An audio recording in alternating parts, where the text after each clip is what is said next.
Hello, good day to you all. Welcome to Danfo Academy.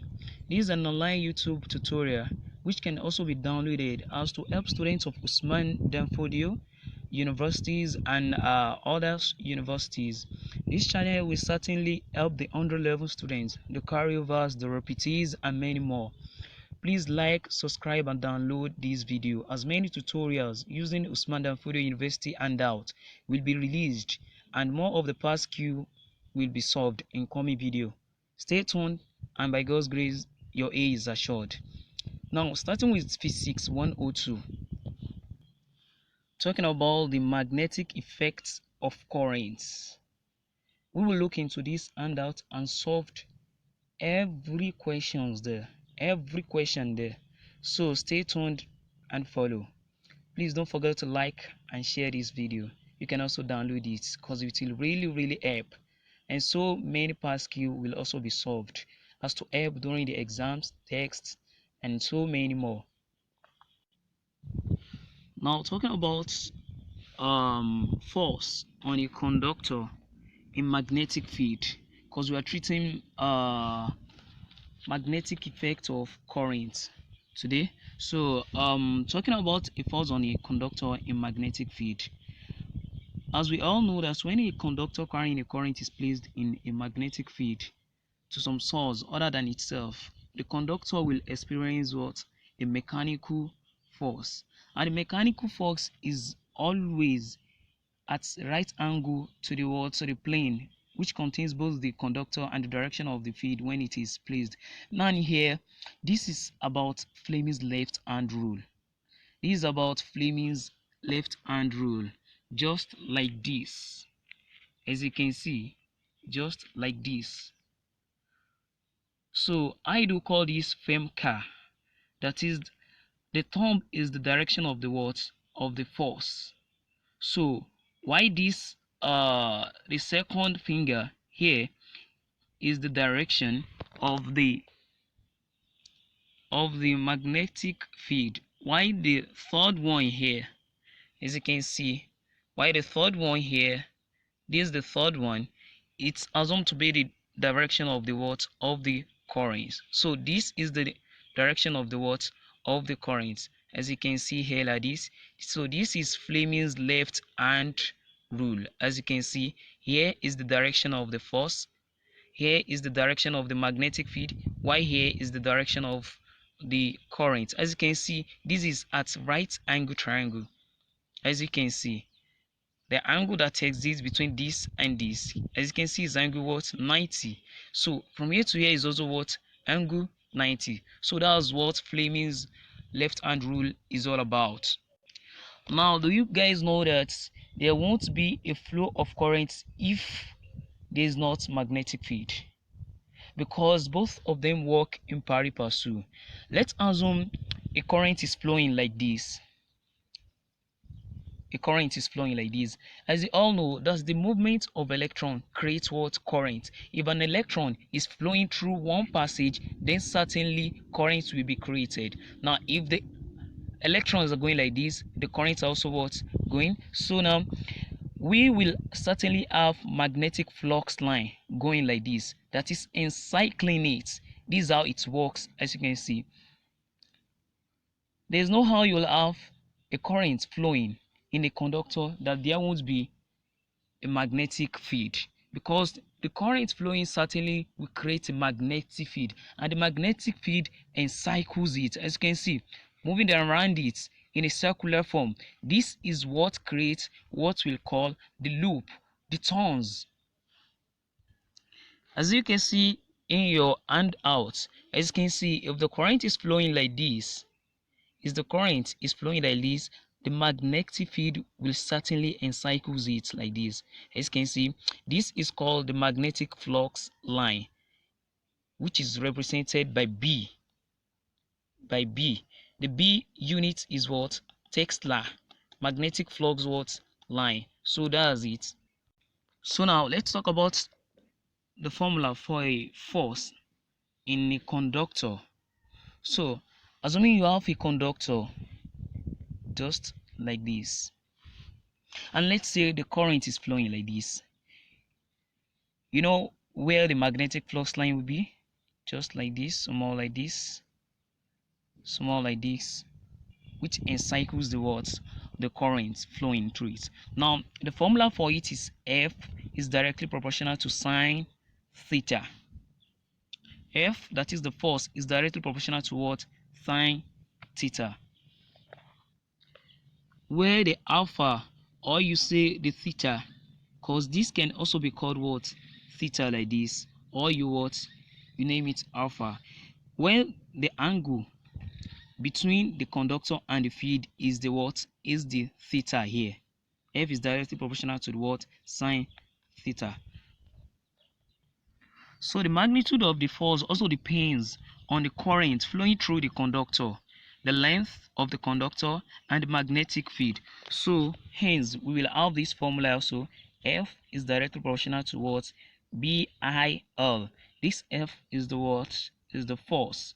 While this B is the magnetic effect, the magnetic field strength. While the I is the what? Is the current, while the L is the length of the conductor. So having this with this equation, then F is directly proportional to sine theta, while the F is also directly proportional to BIL. So you bring these two together. So this will be F directly proportional to BIL sine theta. As you can see, this is the formula when you are asked to provide the formula for the force on a conductor in a magnetic field. This is the formula you have to use for it. F is directly proportional to the BIL sine theta. Now, what's the constant of proportionality for this alpha? For this directly proportional sign. So it will be F equals to K BIL sine theta, and this K is constant as we all know, so it's actually 1. So that's why you will see so many times they write it as F equals to BIL sine theta, neglecting the K because it's 1. As we all know, the unit for B, the magnetic field, is what? Is Tesla, while the unit for I is what? Is ampere. The unit for L is either meter. Okay, now looking into these, your handout, as you can see, now we have F equals to BIL sine theta. That is when the angle in between has value here, which might be 60, that is less than 90, which might be 60, 30, 15, 45, any other thing here. This is when the sine theta will have a value, because when it comes to here, as you can see here, we have F equals to BIL. Where does this sine theta go? Because this makes an angle of what? 90 degree, and sine 90 equals to what? 1. So there's no need of writing it. You just write F equals to what? BIL, because this is the angle in which the conductor made with the field. As you can see, the angle in which the conductor makes with the field. So when it's 90, when the angle is 90, that is, you will be asked that, let's say it's perpendicular. As you can see here, can you see this is what? Perpendicular to the field. The conductor is perpendicular to the field, which creates an angle of what? 90. So this will be F equals to BIL sine 90. So this will be what? 1, and then F equals to BIL. That's the formula.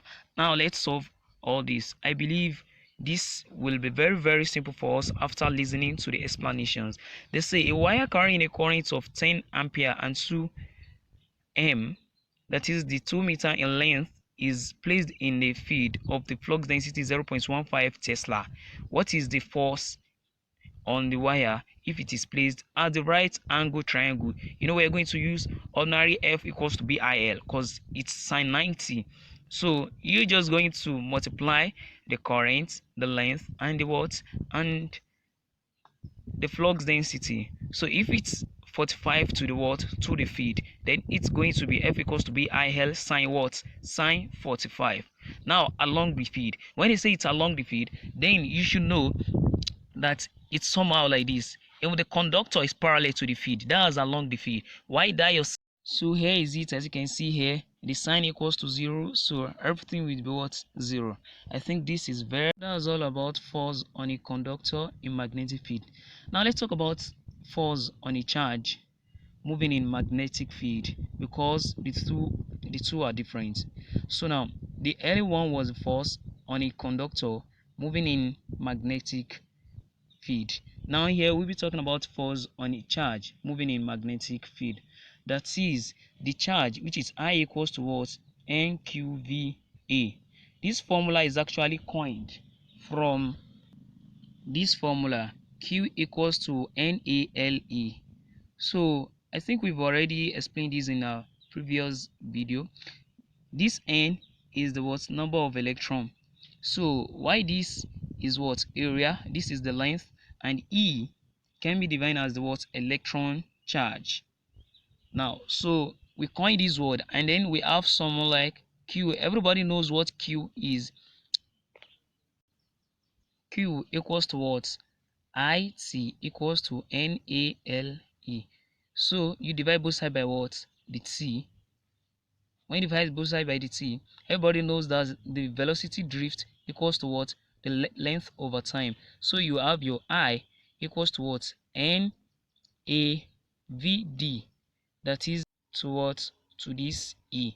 So this is the formula. So now looking into this, as you can see, I equals to NAVDE, that is, which is also equal to this, because the N here, which is the number of electron, is also the N here, the A here is the A here, the VD here is here, while the Q is the electron charge, which is also the E. So it's still the same.